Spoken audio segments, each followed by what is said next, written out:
आप देख रहे हैं ह्यूमंस ऑफ बिहार पॉडकास्ट। हमारे साथ मैं हूं हर्ष किशोर और हम हर रोज लेके आते हैं एक नया success stories humans of Bihar की।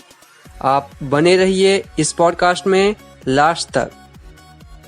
तो आज के इस पॉडकास्ट में आपका स्वागत है और आज के हमारे इस पॉडकास्ट के गेस्ट हैं अभिषेक सर। और आज जानेंगे पूरे स्टार्टअप कल्चर के बारे में और बहुत कुछ जानेंगे उनके लाइफ स्टोरी के बारे में और कैसा रहा उनका सफर। और सबसे पहले अभिषेक सर, स्वागत है आपके आज के इस पॉडकास्ट में। Thank you so much, Harsh, for inviting me for this. And of course, ये स्टार्टअप्स के बारे में जो कुछ भी मैंने एक्सपीरियंस किया है पिछले 6-7 years में, definitely I'm gonna share with you all. And ये जर्नी बहुत ही स्क्रैच से स्टार्ट हुई। When we started, when I was working with Venture Park Incubator in Patna, तो पटना में ये जर्नी हमने 2015 में स्टार्ट की। और 2015 में जब मैंने ज्वाइन किया वेंचर पार्क इंक्यूबेटर, जो बिहार का सबसे पहला बिजनेस इंक्यूबेटर है, इन technical partnership with Asia's largest angel investor group, that is Indian angel network. तो उसके साथ मिलकर के एक वेंचर पार्क इंक्यूबेटर स्टार्ट हुआ था 2015 में पटना में।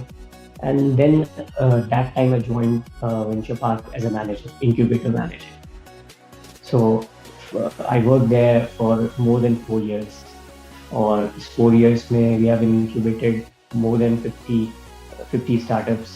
और उसमें a lot of startups from a very virgin area, जहाँ पे बिहार में कई ऐसे डिस्ट्रिक्ट्स हैं जहाँ पे स्टार्टअप्स का कुछ भी नहीं था पहले, और वहाँ से वो बिलोंग करते थे। वो आए और उसके बाद उनको बहुत सारे सपोर्ट्स मैंने दिए, और साथ ही साथ सपोर्ट्स के अलावा बहुत सारी चीज़ें जो उनको एक बिजनेस को सक्सेसफुल बनाने के लिए, एक स्टार्टअप को चलाने के लिए चाहिए होता है, वो सारी जो सुविधाएं हैं वो प्रोवाइड की।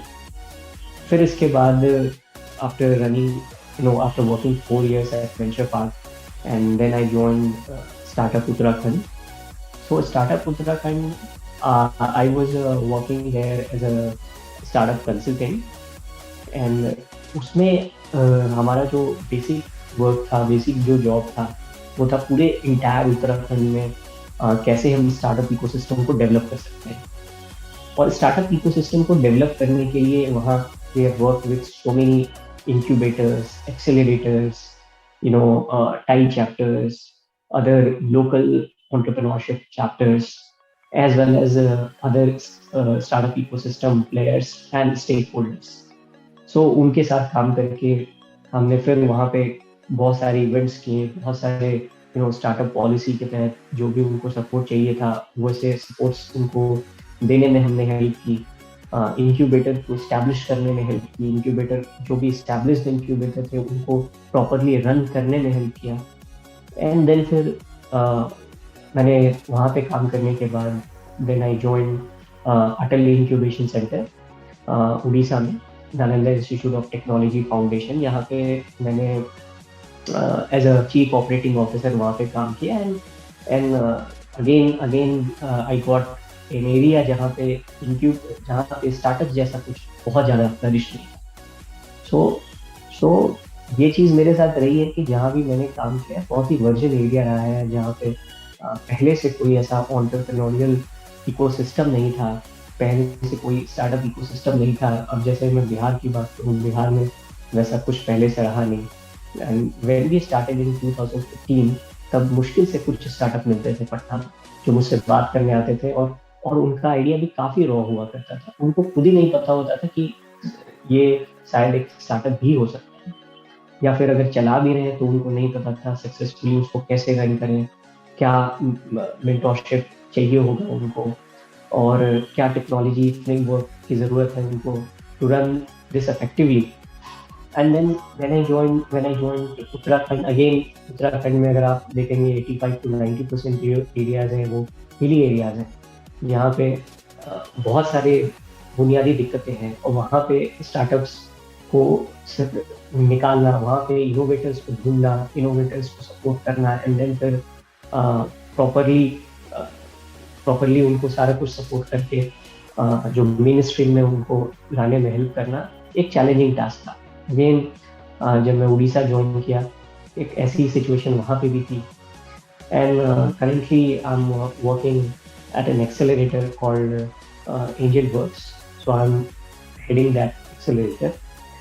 So ये जर्नी काफ़ी मैं कहूँगा ब्लिसफुल भी रही है और चैलेंजिंग भी रही है and of course I have met a lot of entrepreneurs. If you talk about in numbers, it may be more than 2,000 startups I have met till now. And of course I have had them in through mentoring, through financial modeling, and through connecting with angels, venture capitalists, and etc. बिल्कुल it was really wonderful story. और like आपका तो journey ऐसा रहा ना जहाँ पे आपका एक तरह से स्टोरी इस टाइप से हो सकता है ना, जहाँ से एंटरप्रेन्योर जो आना चाहते हैं उससे बहुत कुछ सीख सकते हैं। और बहुत सारी बात करेंगे आपसे, लेकिन थोड़ा आपसे पीछे लेके चलते हैं। जब आप एक तरह से बचपन की यादें शेयर करिए, बचपन में आप कैसा सोचते थे और एक तरह से बचपन का आप क्या लर्निंग था, क्या बनना चाहते थे उस टाइप, आप एंटरप्रेन्योरशिप के लिए क्या सोचते थे, कैरियर के बारे में क्या सोचते थे, उसके बारे में बताइए। बेसिकली अगर मैं बात करूं तो मैंने अपना करियर स्टार्ट किया जब मैं ग्रेजुएशन में था और ग्रेजुएशन में I was studying and at the same time I was working with Reliance telecom. So Reliance telecom limited में मैं जॉब भी कर रहा था और अपना ग्रेजुएशन भी कर रहा था। तब मैंने सोचा नहीं था कि कोई ऐसा काम करने का मौका मिलेगा एंटरप्रेन्योरशिप फील्ड में, वो भी इनोवेशन के फील्ड में, स्टार्टअप के फील्ड में काम कर। लेकिन पहले से कुछ था, मुझे थोड़ा ये इकोसिस्टम, ये एंटरप्रेन्योरल इकोसिस्टम मुझे बहुत पहले से पसंद है। बिकॉज जब ग्रेजुएशन में था तो उस वक्त रिलायंस टेलीकॉम में काम भी करता था और एक छोटा मोटा बिजनेस भी था मेरा, और जिसको हम लोग फैमिली की मदद से हम लोग उसको रन करते थे। सो वो कपड़े का एक बिजनेस था। तो वो बिजनेस कुछ दिनों तक मैंने संभाला और कुछ दिनों तक संभालने के दौरान बहुत सारी ऐसी चीज़ें हैं, बहुत सारी छोटी छोटी चीज़ें हैं जो बिजनेस के लिए कितनी ज़रूरत है, बिजनेस के लिए क्लाइंट कितना इम्पोर्टेंट है, एक एंटरप्रेन्योर या एक बिजनेस के लिए कैसे दूसरे बिजनेस के साथ पार्टनरशिप करके उसको चलाना कितना इम्पोर्टेंट है, ग्राउंड लेवल पे कितनी सारी दिक्कतें आती हैं, कैश का प्रॉब्लम होता है, वर्किंग कैपिटल की प्रॉब्लम आती है, कभी पता चलता है जितने का आपका बिजनेस है उसका 90% पैसा मार्केट में फंसा हुआ है। तो बहुत ऐसी छोटी छोटी दिक्कतें होती हैं जो कि आपको देखनी पड़ती है। कभी आपको क्रेडिट पे कुछ देना पड़ता है, कभी आपको क्रेडिट पे कम कुछ आगे से आपको पैसा सामान मिलता है। तो बहुत सारी ऐसे चैलेंज हैं जो आपको डे टू डे एक बिजनेस में देखने मिलते हैं। तो मेरे हिसाब से मेरा मानना ये है कि बिजनेस चाहे छोटा हो या बड़ा हो, बट किसी भी बिजनेस को चलाने में कुछ चीज़ें बहुत ही कॉमन होती हैं। वो होता है डेडिकेशन, दूसरा होता है डे टू डे चलाने में जो होने वाली दिक्कतें होती हैं, चाहे वो आप 100 रुपए का बिजनेस करें, चाहे वो 1 लाख रुपए का बिजनेस करें या 1 करोड़ का बिजनेस करें। तो वो एक कॉमन चीज़ें हैं जो हर एक बिजनेस में होती है और इससे सीख करके वाकई में कोई एक बिजनेसमैन जो है आगे चल के काफ़ी एक्सपीरियंस बनता है, आगे चल के एंटरप्रेन्योर बनता है। एंड ये सब चीज़ें मेरे अंदर शुरू से थी जो मैंने इस बिजनेस से सीखी, और इस वजह से मेरा जो झुकाव था वो एंटरप्रेन्योरियल फील्ड में कुछ ज़्यादा रहा। इसी वजह से जब मैंने अपना पहला जॉब किया तो मैंने बहुत ही आगे बढ़ के, आगे स्टेप ले करके मैंने इंक्यूबेटर में काम करना स्टार्ट किया कि नहीं, मुझे को ये चैलेंजिंग लगता है और मेरा ये पैशन है, मेरे को इसी में काम करना है। तो मैंने ये चैलेंज एक्सेप्ट किया एंड देन फिर फाउंडिंग स्टोन से शुरुआत हुई उसकी और काफ़ी काम किया। बहुत नए स्टार्टअप्स आए, कईयों को फंड्स हमने दिलाए थे, स्टार्टअप बिहार की पॉलिसी जो है उसके तहत पैसे दिलाए थे, कईयों की फाइनेंशियल मॉडलिंग में हेल्प की, कई ऐसे लोग थे जिनको पैसों की जरूरत थी, तो बाहरी इन्वेस्टर से कनेक्ट कराया. So a lot of work was done by me for these startups from all over Bihar. And then बिल्कुल you know, yeah, yeah. बताइए बताइए आप. नहीं, ठीक है, ठीक है. हाँ, मैं बोल रहा था ना, जैसे आपने करियर का स्टेप इन किया एक तरह से एंटरप्रेन्योर जर्नी में ना, तो वहाँ पे आपके लिए क्या सबसे बड़ा एक तरह से क्या एक स्टूडेंट से एक तरह से प्रोफेशनल एंटरप्रेन्योरशिप में आने में क्या सारी एक तरह से दिक्कतें आई आपको, उसके बारे में थोड़ा आप बताइए. देखिए, दिक्कत तो बहुत सारी है, बिकॉज अब मैं जब ग्रेजुएशन में था तो जॉब भी कर रहा था और पढ़ाई भी चल रही थी, तो दोनों ही चीज़ें थी. तो आसान नहीं होता है दोनों चीज़ों को संभालना, और साथ साथ में आप अपना थोड़ा बिजनेस भी देखना. तो बाद में चल के हालांकि फिर वो मैंने अपना जॉब से मैंने रिजाइन दे करके थोड़ा कम्प्लीटली मैं इन्वॉल्व हो गया अपने बिजनेस में. तो चैलेंज तो बहुत रहता है, बिकॉज आपको अपनी पढ़ाई भी संभालनी है, घर की भी चीज़ें देखनी है, और जो बिजनेस है उसको भी देखना है. बट जो सबसे बड़ा जो चैलेंज उसमें आया मुझे, वो था जब हम क्रेडिट पे कई बार बहुत सारा पैसा देते थे मार्केट, तो हमें उस पैसे का जो वर्किंग साइकिल है वो काफ़ी लंबा झेलना पड़ता. अब जैसे सपोज करिए कि 1 लाख रुपए यहाँ पे हमने मार्केट में लगाया है, तो शायद उसका वर्किंग साइकिल हमारे लिए 8 to 9 मंथ्स होता था. 8 to 9 मंथ्स का मतलब है वो 1 लाख रुपए जो है वो पूरी तरीके से मार्केट में रोल आउट करता रहेगा और आपके किसी काम का नहीं है.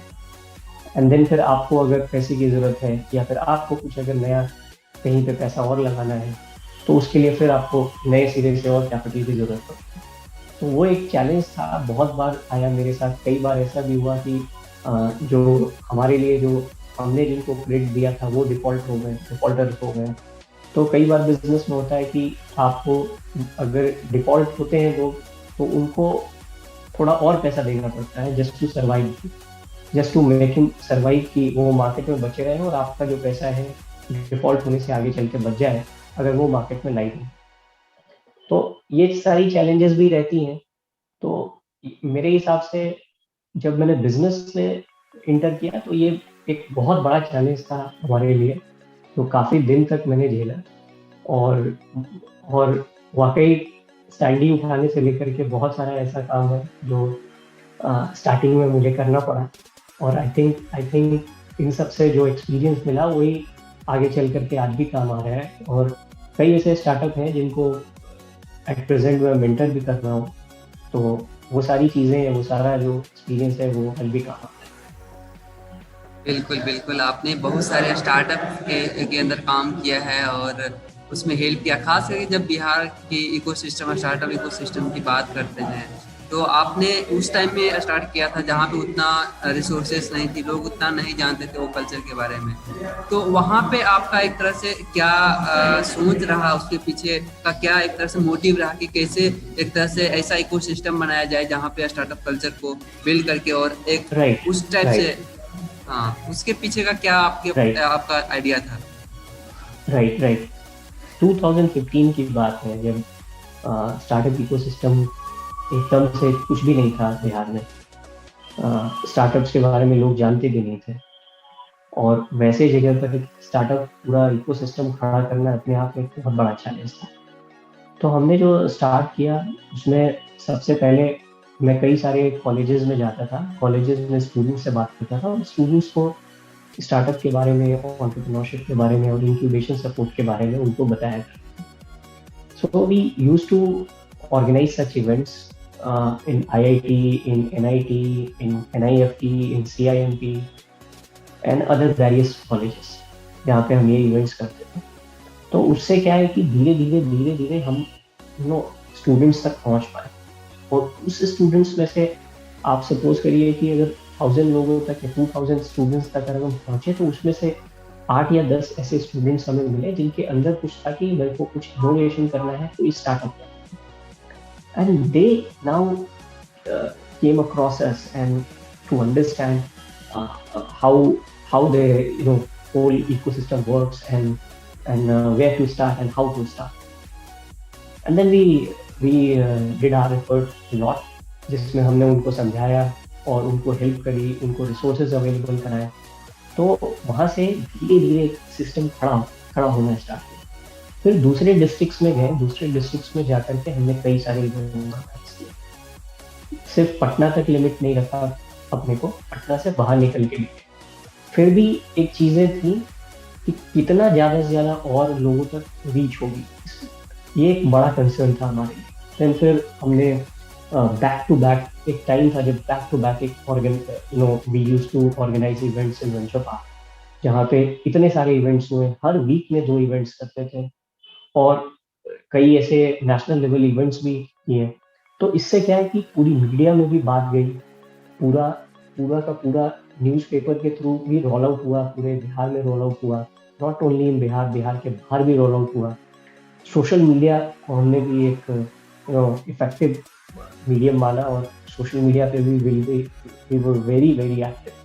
So accounting these mediums and taking into account these channels, I think they help very well to us to reach out to more people. So of course ये सारा इकोसिस्टम धीरे धीरे फ्लरिश करना स्टार्ट किया. फिर कुछ लोग निकल के आए, कुछ स्टार्टअप निकल के आए, उन कुछ लोगों को हमने हेल्प करी.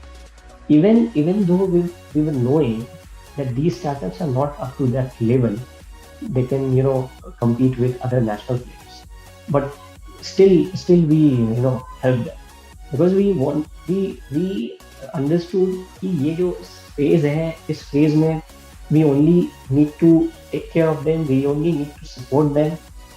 We don't need to think कि वो क्या स्टार्टअप आगे चल के नेशनल लेवल पे क्या कर पाएगा, दूसरे स्टार्टअप से कैसे कॉम्पीट कर पाएगा. ये सब बात की बात है. पहले that was which was required, that to support them as early as possible. तो वो हमने किया, because सिस्टम ने, जब आप इकोसिस्टम में बात करेंगे तो इकोसिस्टम में जब 10 लोग काम करते हैं, देन फिर उनको देख करके 2 लोग और आते हैं. फॉर एन एग्जाम्पल, अगर आप किसी IIT कॉलेज की अगर बात करते हैं तो IIT से आप देखते हैं कि बहुत सारे स्टार्टअप्स निकल के आते हैं. Why?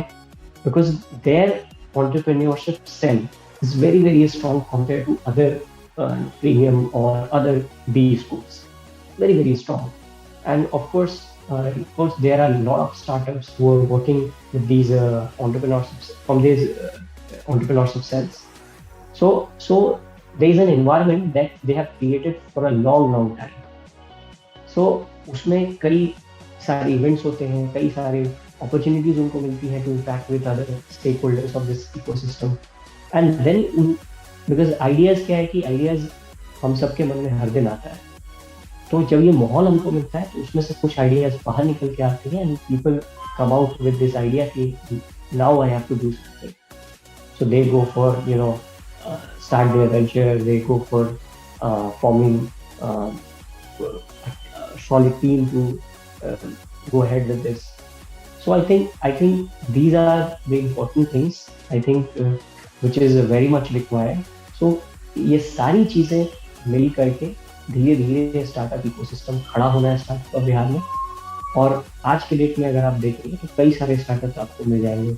I think more than 150 startups are working from Patna itself. So it's a very big achievement, and nowadays we are seeing that a lot of startups from Bihar, they are getting a lot of investments as well, not only from banks, from angel, from venture capitalists as well. So I think it's a very very big achievement, and definitely it will lead to a path where more successful people will come, and I think Bihar will have a great source of startups as well. बिल्कुल.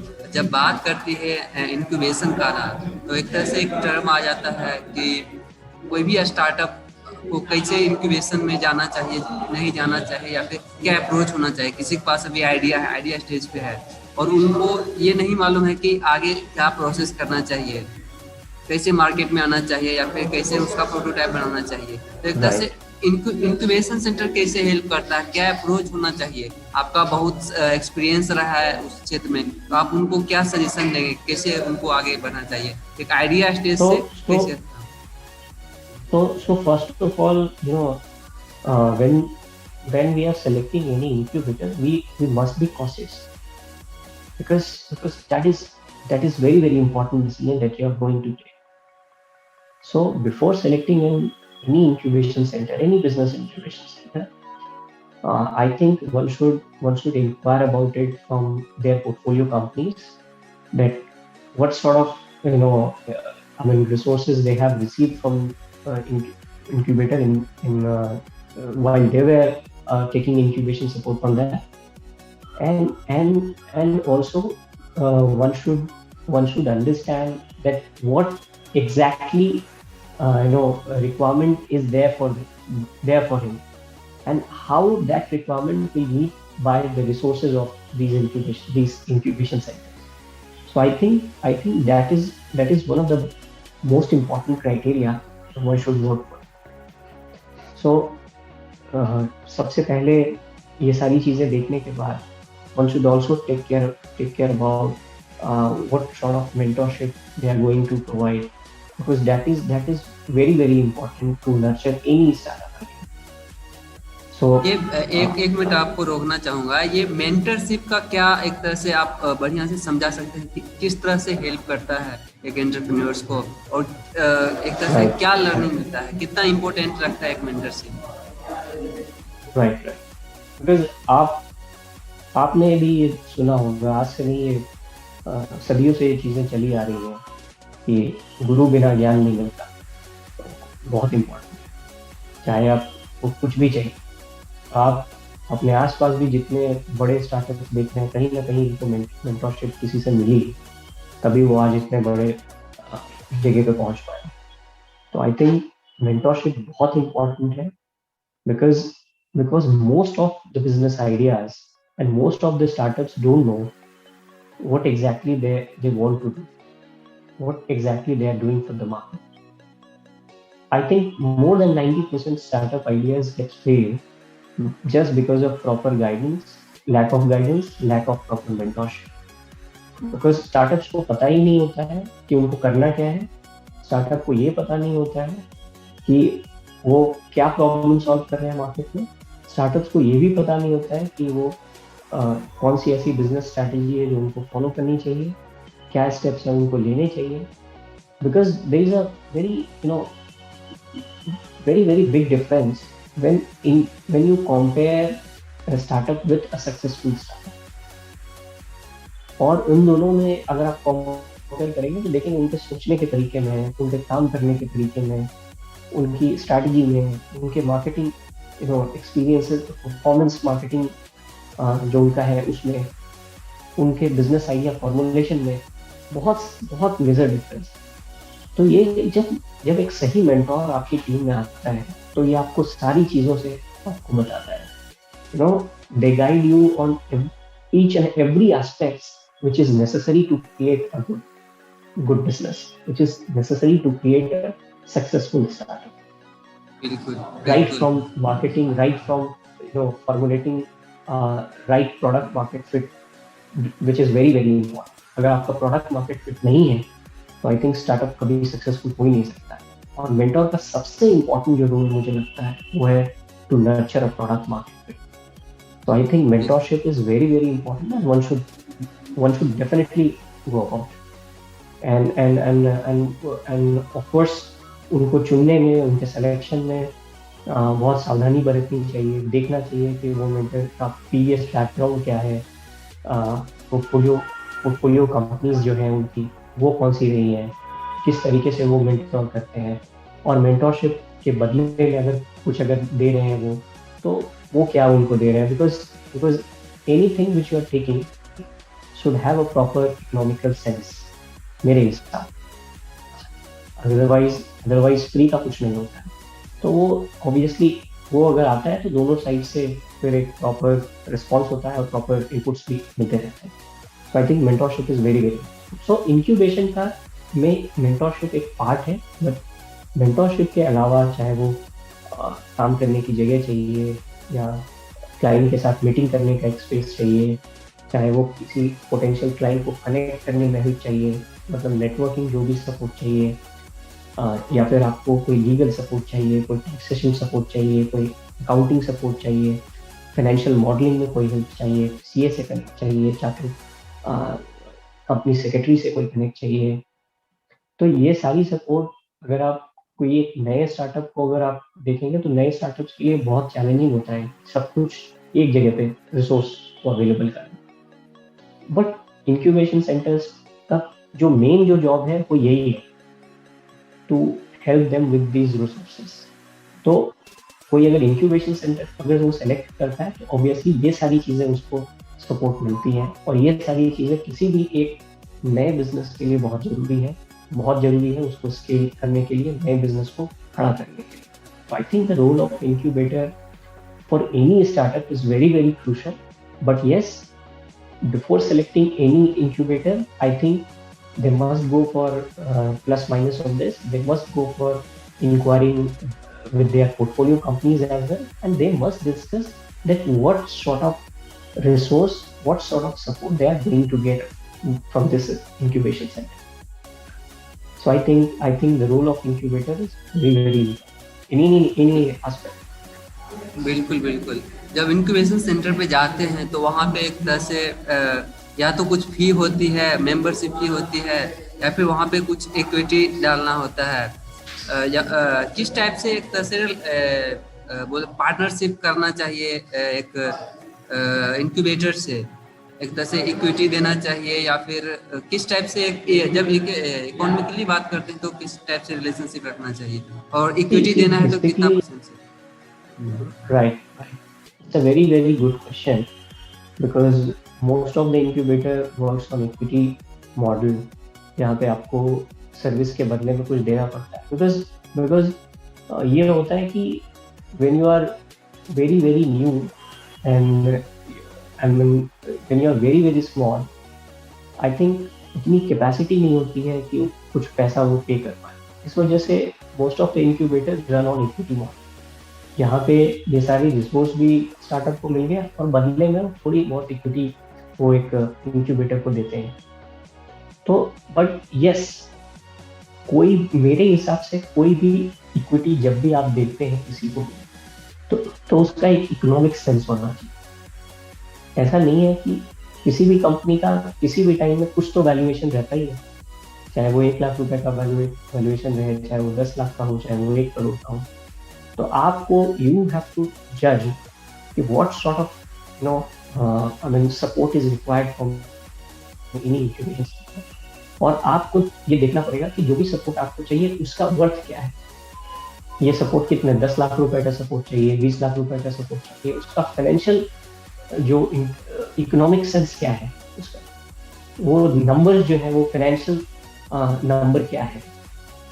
50 लाख का support चाहिए, 1 करोड़ का चाहिए, कितने रुपए का support चाहिए, and then उसके हिसाब से फिर आप देखो कि आपकी प्रेजेंट जो स्टेटस है उसके हिसाब से आप क्या दे सकते हैं। बिकॉज ये बहुत इंपॉर्टेंट है कि आपको ये सब जज करना पड़ेगा।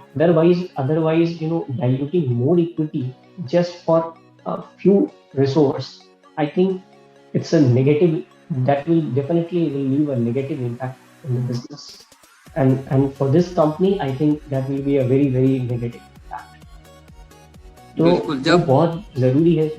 या जब वो आइडिया स्टेज में होते हैं जहाँ पे उनका एक तरह से वैल्यूएशन पता नहीं होता है, या फिर उनको एक तरह से कंपनी का उतना फ्यूचर कुछ डिसाइड नहीं रहता है, तो वहाँ पे कैसे एक तरह से वैल्यूएशन डिसाइड करेंगे इक्विटी देने के लिए, और इक्विटी डालते हैं तो कितना % इक्विटी डाइल्यूट करना चाहिए?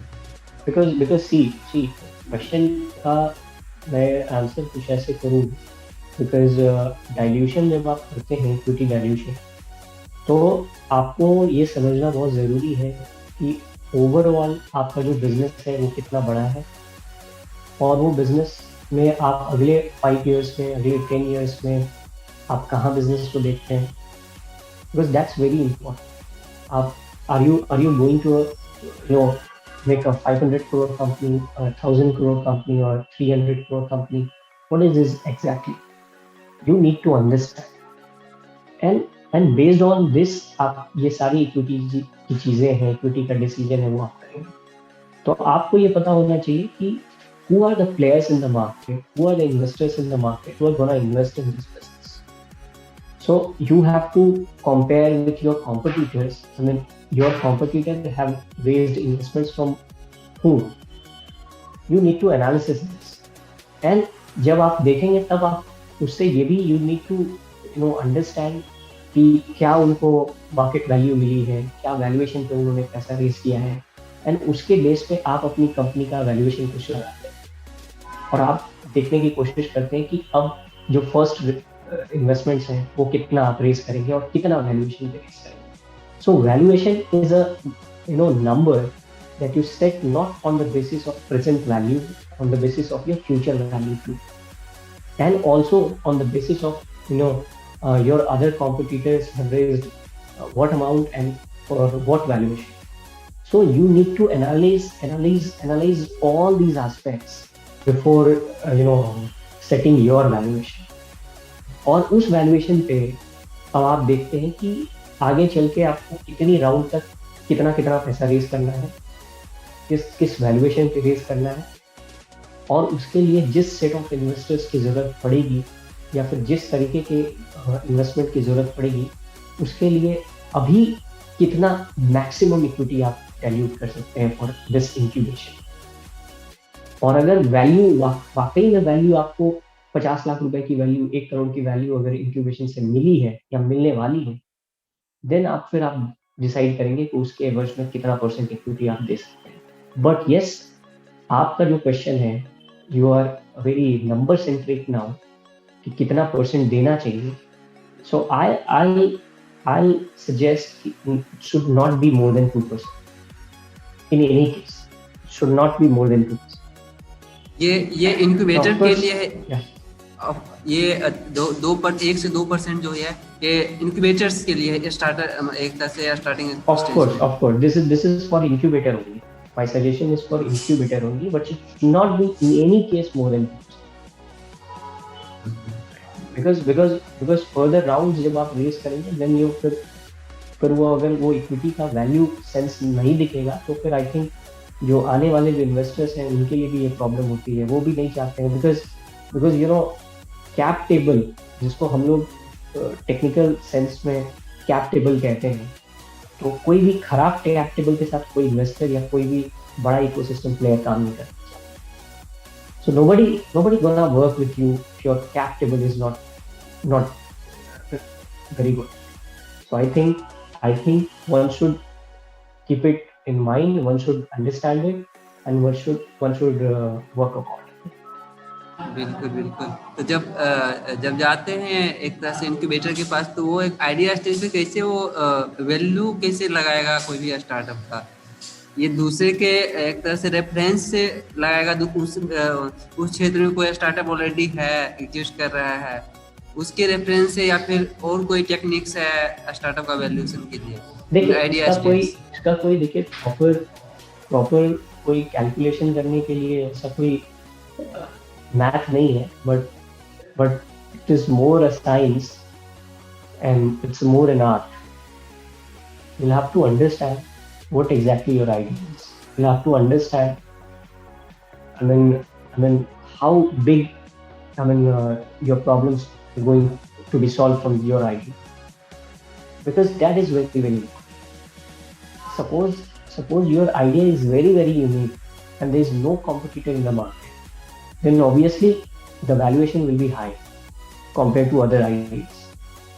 If there are 2-3 competitors but still a very big market the product has, and you can crack the market, and you're expecting to reach up to a 300 crore or 500 crore company in the next 5 to 7 years, then obviously on the basis of this you will set some valuation for it. So valuation is a number game, and you have to understand, are you going to have a first mover advantage or not? If there is a first mover advantage, then obviously the valuation will be high.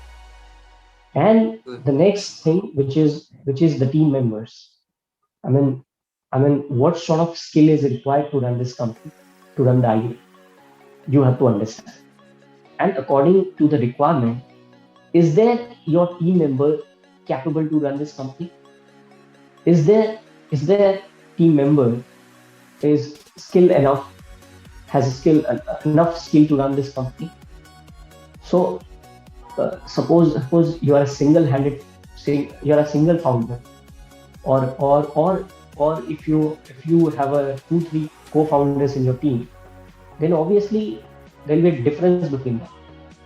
So if you have a 2-3 co-founders in your team, and their skill set is complementing each other, and of course the previous background is supporting, and justifying their skill set to run this company in a proper manner, then obviously the valuation will be high. So the first is your idea, the second one is team member and their experience and their complementing with skills, and the third one is that who are the competitors in the market and what advantage you have from your competitors, and the fourth one is, are you having a first mover advantage or not, and the fifth one is, what is the market size? uh, is it a 10,000 crore market? Is it a 50,000 crore market? How exactly the market is big? How exactly the market big is? I mean, these are the things which is essential to set a valuation number. But yes, I cannot tell you the exact valuation number for any, at this time I cannot say कि ये company का इतना valuation होना चाहिए, इसका इतना होना चाहिए. It's totally, happens on a case-to-case basis, and decision will be only on a case-to-case basis on different aspects. Just I suggested. तो उसके बेस पे एक वैल्यूएशन कोई एक एंटरप्रेन्योर लगाता है, और वैल्यूएशन अगर जस्टिफाई होगा, then investor will come forward. If valuation is not justified, nobody will come forward. If like some startup is like first mover, वो एक तरह से मार्केट में नया है, जहाँ पे मतलब उसका कोई कंपेयर नहीं कर सकते हैं, तो उनका वैल्यूएशन कौन डिसाइड करता है? इन्वेस्टर डिसाइड करेंगे या फिर फाउंडर डिसाइड करेगा कि हाँ मेरा ये स्टार्टअप का वैल्यूएशन इतना होना चाहिए? According to founder is always on the driver's seat, right? All people, including investors and other stakeholders, they can only push the vehicle, but entrepreneur alone has to drive the car. So ये सब कुछ करना होगा entrepreneur, ये सब कुछ founder को करना होगा, बिकॉज आपकी कंपनी को अगर आप जस्टिफाई नहीं कर सकते, तो nobody can justify, and you know your company well, you know your numbers well, you know the present reality well. तो जो भी चीजें हैं वो आपसे छिपी हुई नहीं है, आप इन सारे बेस पे आप एक कोई नंबर डिसाइड करते हैं कि इतनी वैल्यूएशन होनी चाहिए इस कंपनी, एंड वो अगर आप जस्टिफाई कर सके, and that numbers, if you are ready to prove before any investor, then obviously that investor will take interest in your business. बिल्कुल आप बहुत सारे स्टार्टअप के साथ, खास करके पटना के स्टार्टअप के साथ काम किए हैं, तो उसमें क्या एक बिहारी कल्चर का कहाँ पे एक तरह से पॉजिटिव इम्पैक्ट पड़ता है, और क्या अलग लगता है जब दूसरे स्टेट की बात करते हैं या फिर दूसरे कंट्री को? तो आपने बहुत सारे स्टार्टअप के साथ काम किया, तो क्या खास लगा जो कि हेल्प करता है एक स्टार्टअप इकोसिस्टम में?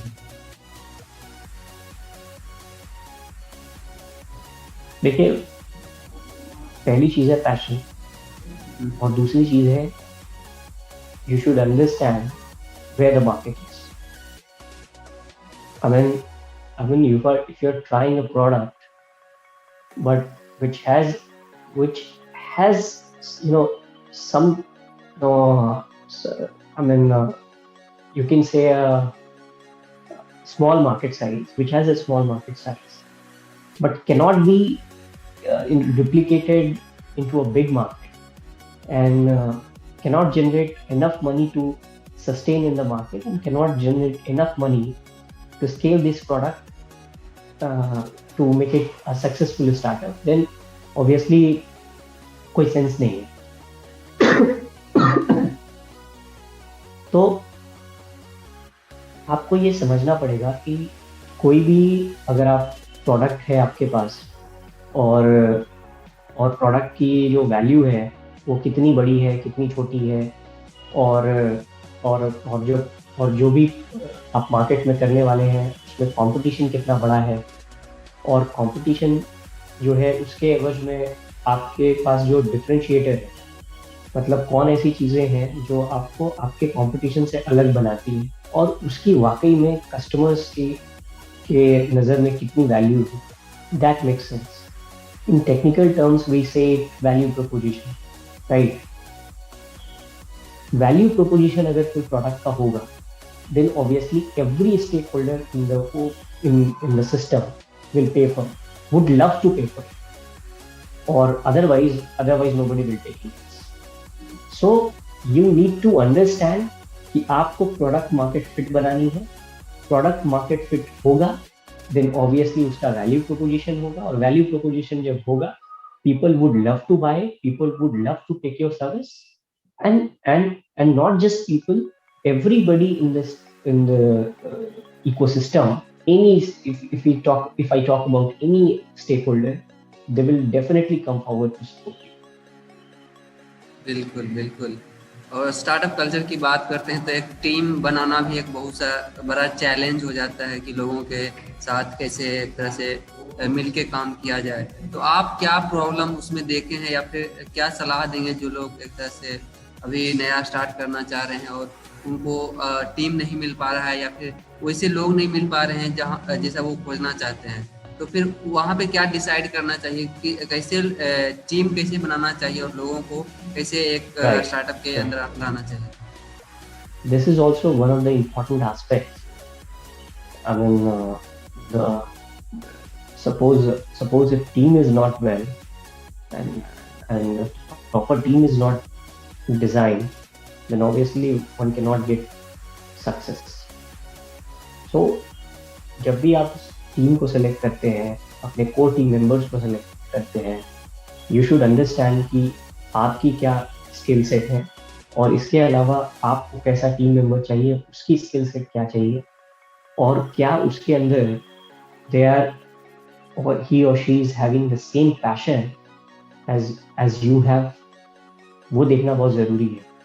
आपको आपके अंदर जितना पैशन है उतना ही उनके अंदर पैशन है या नहीं है towards that job, towards the company, towards that idea. Because जब भी कोई आता है तो स्टार्टिंग में आपके आइडिया को अप्रिशिएट करके उसी आइडिया के साथ जुड़ने को आता है. तो यू हैव टू अंडरस्टैंड कि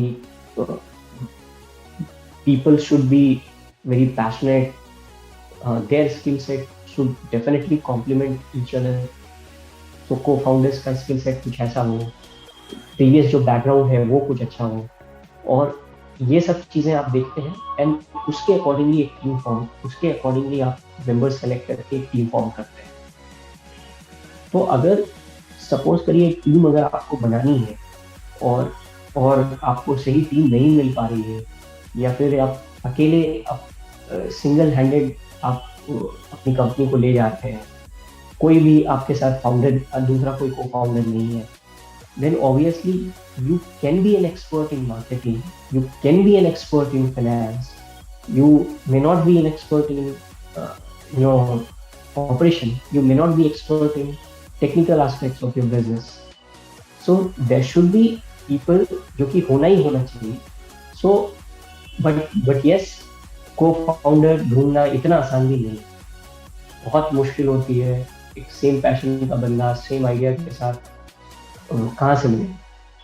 अभी बट यस, आपको लीड्स जनरेट करने पड़ेंगे, लोगों से बात करनी पड़ेगी, टीम अपने फ्रेंड सर्कल में, अपने उस एंटरप्रेन्योरियल कम्युनिटी में, या फिर अपने कॉलेज के दोस्तों के साथ, या अब आजकल डिफरेंट ई सेल्स, कॉलेज में बहुत एक्टिव ई सेल्स हैं, ई सेल्स में लोगों से लगातार कॉन्टैक्ट बनानी पड़ेगी.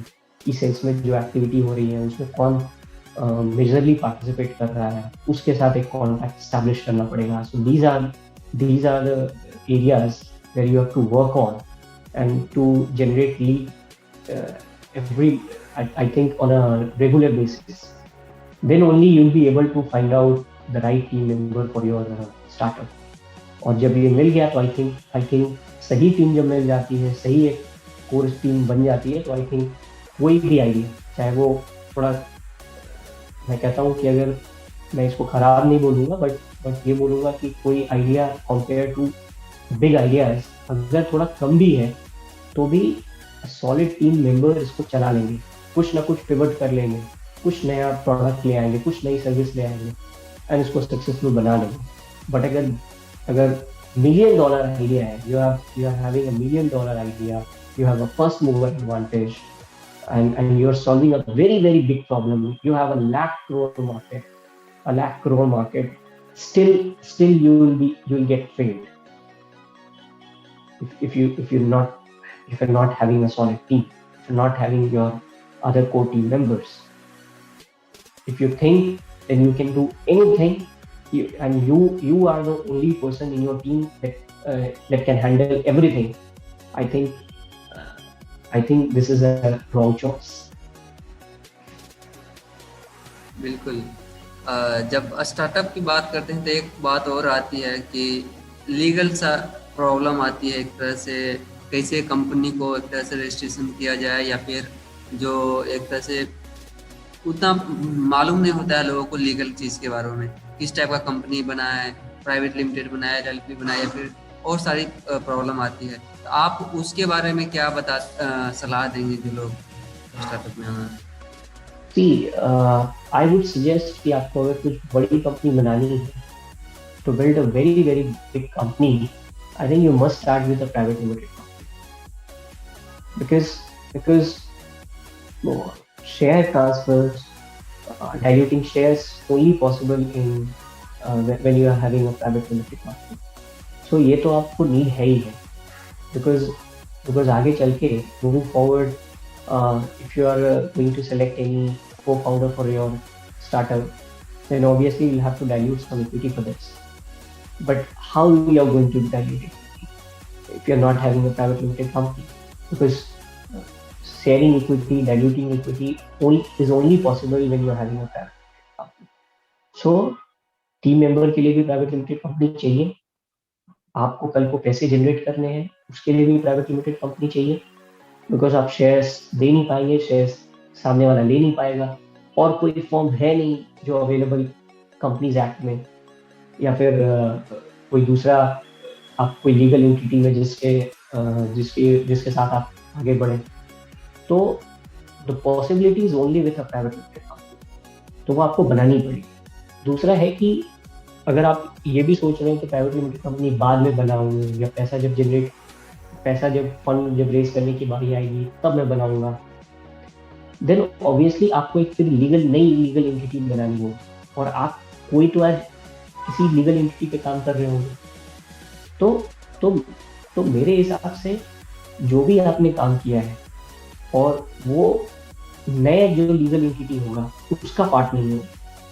तो I think to build good number for your legal entity और एक अच्छा अकाउंट आपका प्रिपेयर रहे, उसके लिए बहुत ज़रूरी है कि एक लीगल एंटिटी पे ही जितना एक प्राइवेट लिमिटेड एंटिटी पे ही जितना आप शुरू से ही काम करके जितना आप उसके अकाउंट्स को मजबूत बना लें, जितना आप पीएल अकाउंट मजबूत बना लें, और ईयर ऑन ईयर आप जितने फाइलिंग्स वगैरह करते हैं, तो उससे क्या है कि कंपनी की लीगल जो एंटिटी है वो स्ट्रॉन्ग बनती जाती है. वो बहुत ज़रूरी है, not just for when you're raising funds from any angel or any VC, also if you're planning to raise funds from any bank, तो वो आपको यही सारी चीज़ें देखेगा. और बैंक भी थोड़ा सा आपके लिए they react in a better way if you are a private limited company, because private limited company में norms बहुत hard है, तो बहुत सारे पेपर्स रिक्वायरमेंट होते हैं, टाइम टू टाइम ऑडिट और बाकी सारी चीज़ें करानी पड़ती है. तो उनका भरोसा, बैंक्स का भी भरोसा प्राइवेट लिमिटेड कंपनी के लिए ज़्यादा होता है. And you will surprise, I tell you कि अगर प्राइवेट लिमिटेड कंपनी नहीं होने की वजह से कई ऐसे इन्वेस्टमेंट्स हैं, एंजल इन्वेस्टमेंट्स हैं, या मोस्टली एंजल इन्वेस्टमेंट्स हैं जो सीड फंड्स वगैरह रेज होते हैं, वो 5 से 6 महीने तक डिले हो जाता है जस्ट बिकॉज की कंपनी प्राइवेट लिमिटेड कंपनी नहीं थी। तो it means you are not ready to raise funds. और बहुत ऐसे इन्वेस्टर्स हैं जो ऐसे कंपनीज को बिल्कुल भी इंटरटेन नहीं करते हैं if they are not a private limited company.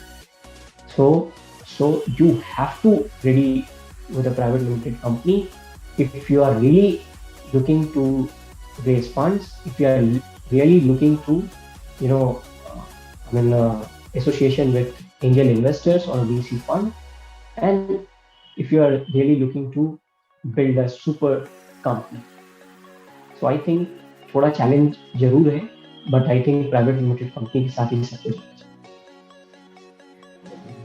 बिल्कुल, एक और टर्म सुनने को आता है जब एंटरप्रेन्योरशिप की बात करते हैं, सोशल एंटरप्रेन्योरशिप, जहाँ पे लोग इस टाइप से एक तरह से सर्विस या प्रोडक्ट्स ऑफर करते हैं जहाँ पे सोसाइटी की नीड्स पूरा कर रहे हों या फिर एक तरह से एनजीओ की तरह काम कर रहे हों। उनके बारे में आपका क्या एक्सपीरियंस रहा और आप क्या बताएंगे? तो are you talking about social entrepreneurs or social entrepreneurship or social actually social cause के लिए जो लोग स्टार्टअप करते हैं, जैसे कि मान लीजिए कोई एक तरह से वेस्ट इंडस्ट्री में काम कर रहे हैं जहाँ पे उनको एक तरह से प्रॉफिट्स को नहीं देखते हैं, वो देखते हैं कि हाँ वेस्ट को कैसे मैनेज कर पाएंगे, ठीक है, या फिर वो गवर्नमेंट ऑर्गेनाइजेशन के लिए काम कर रहे हों या फिर वो एनजीओ के रूप में काम करते हों, तो उस क्षेत्र में क्या एक तरह से अपॉर्चुनिटीज दिखती है आपको, और क्या सोचते हैं? I think it is an answer for every problem which is prevalent in the market. So basically बहुत सारे social issues हैं हमारे कंट्री में, because we are a developing country, we are not a developed one like others.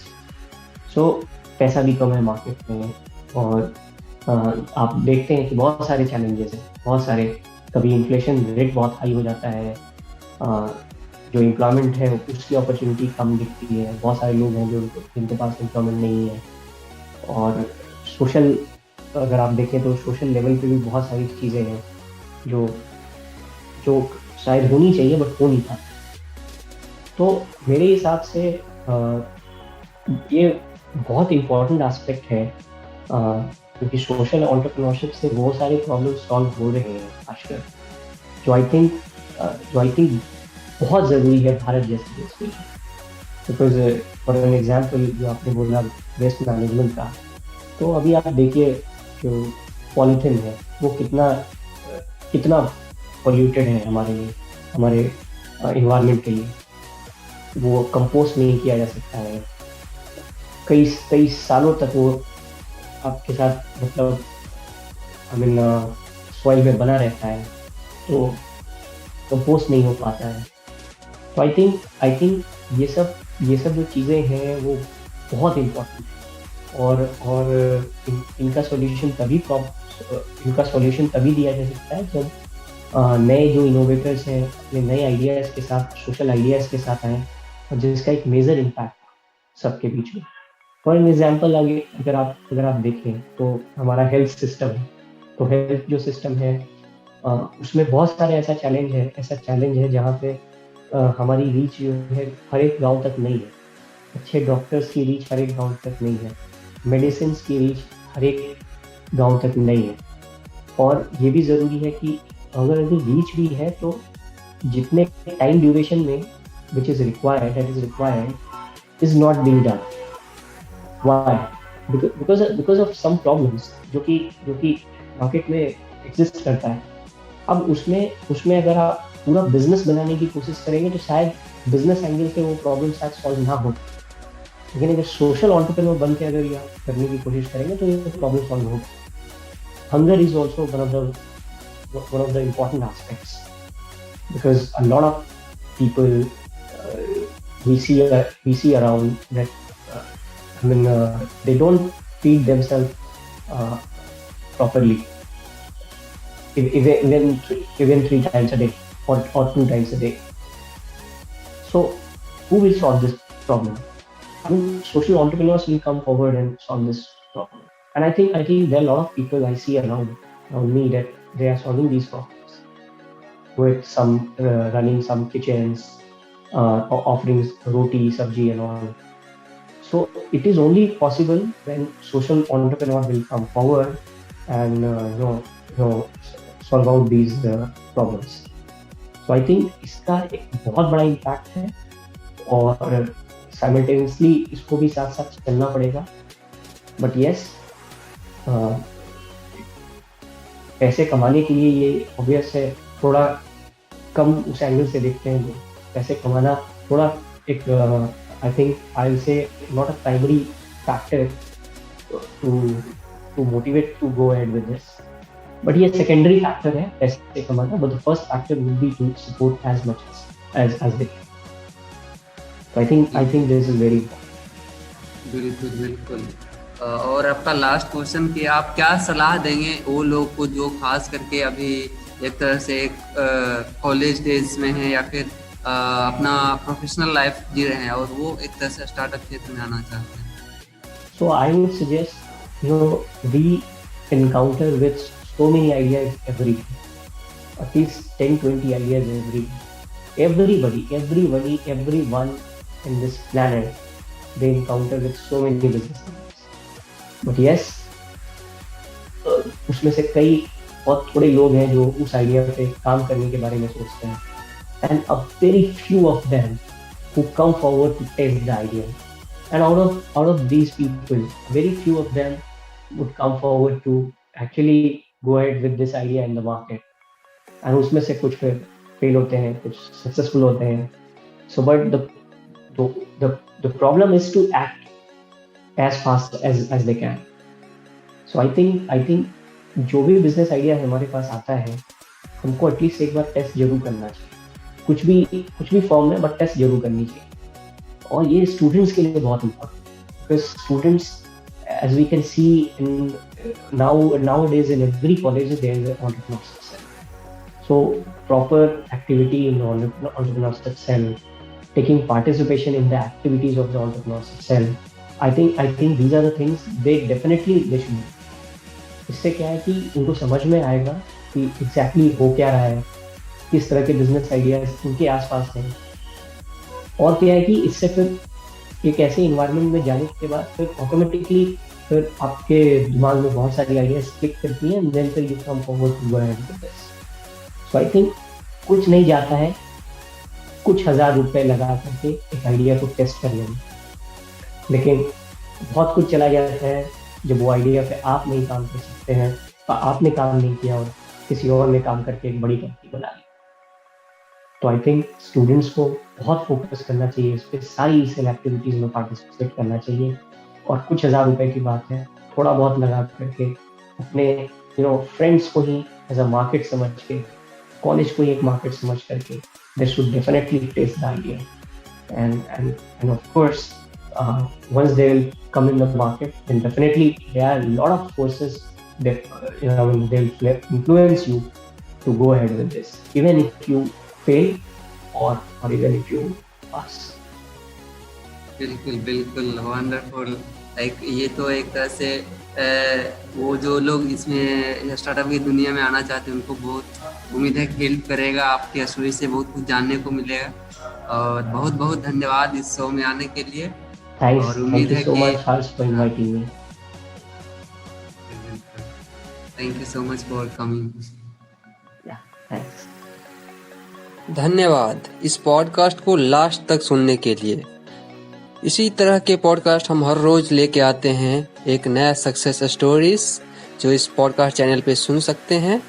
इस channel को subscribe कीजिए हर रोज notification पाने के लिए, और हमारे सोशल मीडिया पे आप भी सब्सक्राइब कर सकते हैं जहां पे सारा अपडेट आपको मिल सकता है. और आपका कोई भी क्वेश्चन हो तो आप कमेंट बॉक्स में लिखिए और उसका हम आंसर जान के उनका रिप्लाई जरूर करने की कोशिश करेंगे. धन्यवाद.